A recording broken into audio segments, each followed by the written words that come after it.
Ada 5 hal yang itu bisa membuat guru menderita ketika mengajar secara online.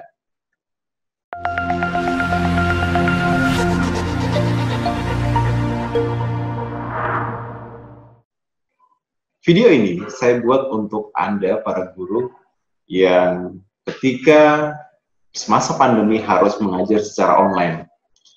Ada 5 hal yang kalau kita sadari, maka ini akan membuat kita menderita dalam menjalani sebuah proses pembelajaran secara online.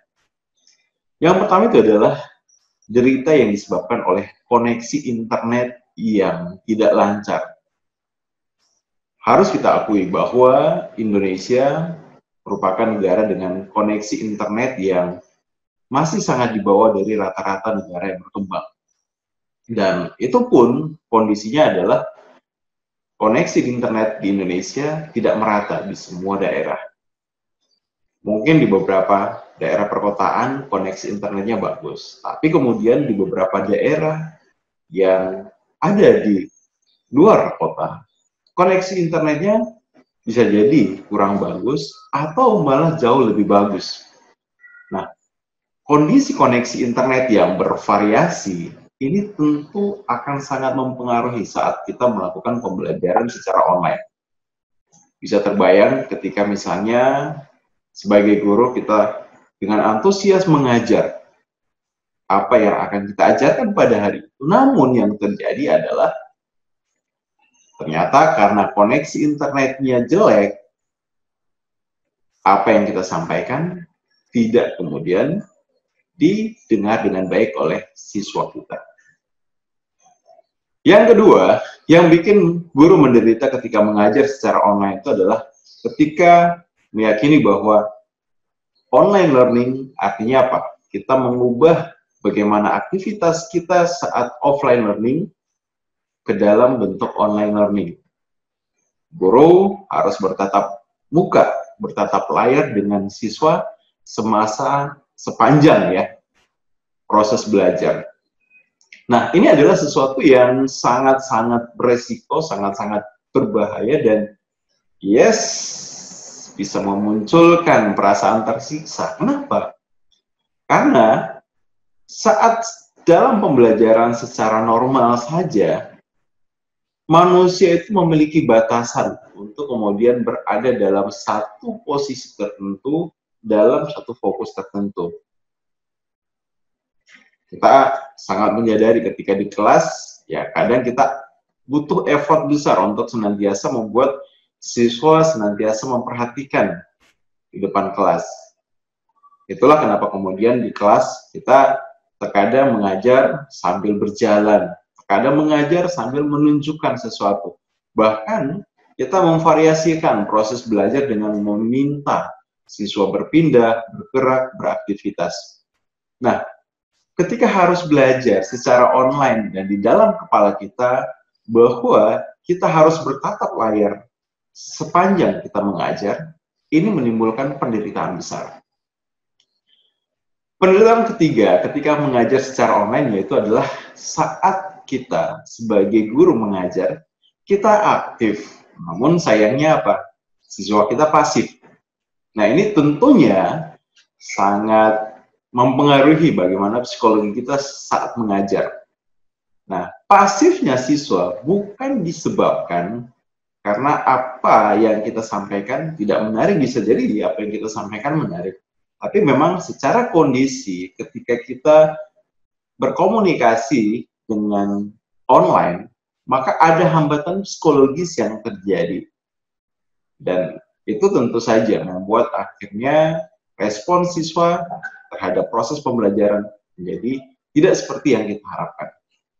Nah, yang keempat, yang membuat guru frustasi, stres, ataupun menderita ketika harus belajar mengajar secara online adalah ketika memiliki keterbatasan dalam penggunaan metode.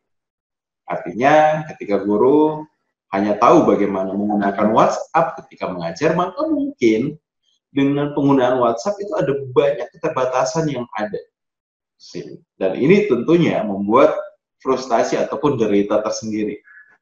ingin explore, tapi karena tidak tahu, akhirnya memaksakan untuk menggunakan satu metode. Dan yang kelima yaitu adalah masalah pada kesehatan.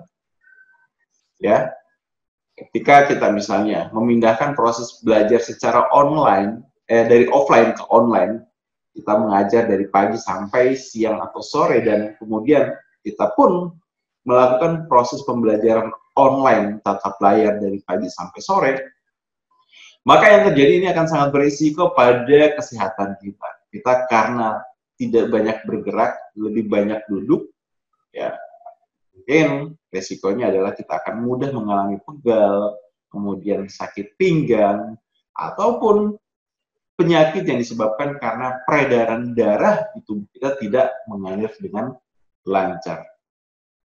Lalu solusinya apa? Agar kita kemudian tidak menderita oleh kelima hal ini. Yang pertama, derita yang disebabkan oleh koneksi internet itu bisa kita atasi dengan apa? Kita tidak membuat proses pembelajaran online kita itu terpaku pada apa? Proses pembelajaran yang in time. Artinya secara langsung. Bapak Ibu guru bisa menggunakan video konten, rekam berbagai materi yang sifatnya teori, konsep dasar, dan kemudian berikan kepada siswa untuk mereka pelajari lebih dulu sebelum kemudian kelas dimulai. Yang kedua, solusi buat derita yang disebabkan karena kita harus tatap kamera. Nah, untuk hal ini, Bapak Ibu harus mengembangkan model pembelajarannya tidak terpaku untuk tatap langsung. Bagi misalnya dalam satu mata pelajaran yang itu harus diajarkan selama 2 jam pelajaran, maka dari 2 jam pelajaran itu kita bisa partisi, misalnya mungkin 30 menitnya mungkin anak akan belajar secara mandiri mengerjakan soal. 10 menit digunakan mereka untuk kemudian belajar secara mandiri melalui video yang kita kirimkan. Dan mungkin dalam satu sesi pelajaran bisa jadi kita hanya butuh bertatap layar dengan siswa antara 20-30 menit. Nah, tatap layar yang kita gunakan itu kita bisa manfaatkan untuk apa? Yang pertama, Bapak Ibu guru bisa gunakan untuk mengecek sejauh mana pemahaman siswa terhadap materi yang sudah dikirimkan terlebih dahulu. Atau bisa juga digunakan untuk apa? Untuk praktek, ya. Ketika misalnya Bapak Ibu ngajar matematika, maka manfaatkan di sesi itu untuk mengambil satu contoh soal dan kemudian Bapak Ibu kerjakan. Atau meminta siswa mengerjakan soal dengan memanfaatkan media, misalnya mungkin whiteboard yang ada di Zoom. Atau bisa juga digunakan untuk diskusi, digunakan untuk membahas contoh yang lain.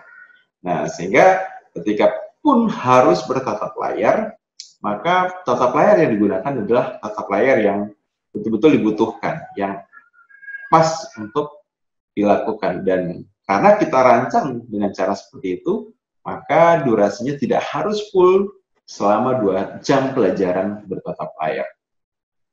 Nah, yang ketiga, derita yang disebabkan oleh karena siswa pasif. Sebenarnya, proses pembelajaran secara online, kalau kita lakukan dengan tepat, kita bisa membuat siswa lebih aktif dibandingkan kita. Konteksnya, yaitu aktif dalam artian tidak seperti misalnya ketika dalam kelas offline. Aktifnya siswa misalnya mungkin mereka bisa melakukan googling, mereka bisa misalnya mungkin buat proyek-proyek yang berkaitan dengan pekerjaan sekolah. Dan di situ kita kemudian hanya butuh memberikan respon, memberikan feedback kepada mereka terhadap apa yang mereka kerjakan. Nah, kondisi yang mungkin dialami oleh guru adalah guru seringkali misalnya mungkin menjelaskan dan kemudian bertanya kepada siswa. Namun ternyata apa? Siswa ketika ditanya sedikit yang mau secara aktif menjawab. Nah, ini Anda bisa siasati dengan apa? Tidak selalu kemudian jawaban itu dibuat dalam bentuk bagaimana siswa bersuara secara langsung, karena bisa jadi ada juga kondisinya siswa itu mengalami hambatan secara psikologi untuk menyampaikan pendapat secara langsung. Maka apa yang bisa kita lakukan? Ya, ketika misalnya guru menggunakan aplikasi Zoom di dalam mengajar, ya guru bisa misalnya mungkin menggunakan fasilitas chat untuk siswa menjawab, atau fasilitas misalnya reaction untuk siswa menjawab, ataupun misalnya mungkin guru bisa memanfaatkan aplikasi lainnya seperti Jamboard dan sebagainya. Solusi untuk derita yang keempat dikarenakan terbatasnya metode yang dimiliki guru, tidak ada cara lain selain guru harus mengembangkan diri. Kalau selama ini Anda mengajar hanya memanfaatkan WhatsApp, Anda harus belajar bagaimana membuat video konten di YouTube. Atau misalnya mungkin belajar membuat audio konten dengan memanfaatkan aplikasi podcast. Atau juga bisa menggunakan berbagai macam aplikasi yang itu bisa mengajak peserta untuk berinteraksi. Dan proses pembelajaran itu bisa dengan sangat mudah didapatkan, diperoleh. Ya, paling mudah adalah dengan contohnya misalnya mensubscribe akun-akun yang kemudian berbagi tentang metode pembelajaran seperti akun ini. Dan yang kelima, agar kemudian kita terhindar dari derita masalah kesehatan ketika memberikan pembelajaran online, yaitu Anda butuh bagaimana mengubah, mendesain proses pembelajaran tidak monoton. Tidak menjadi masalah ketika misalnya mungkin sesekali ketika mengajar posisinya Anda duduk, tapi sesekali misalnya mungkin Anda posisikan kamera tinggi dan ketika mengajar guru dalam posisi berdiri. Atau bisa juga dalam kondisi berjalan. Nah, perubahan tampilan mengajar itu juga sebenarnya akan sangat bermanfaat buat siswa. Kenapa? Karena siswa akhirnya akan bisa merasakan sebuah variasi dari guru ketika mengajar. Yang bikin siswa pasif adalah ketika apa yang harus dia lihat, dia perhatikan di layar kacanya adalah sesuatu yang monoton. Demikian 5 hal yang bisa membuat guru menderita ketika mengajar secara online, serta 5 solusi dalam bagaimana meminimalisir derita tersebut. Saya akan share tentang 5 derita yang dialami siswa ketika belajar secara online. Dan ini penting juga untuk kita sebagai guru tahu, pahami, dan kenali. Silakan subscribe channel ini, klik loncengnya agar ketika video selanjutnya telah saya upload, Bapak Ibu Guru segera mendapatkan notifikasinya. Terima kasih, salam pembelajar. Saya Ronald Huta Galung, sukses selalu pendidikan Indonesia.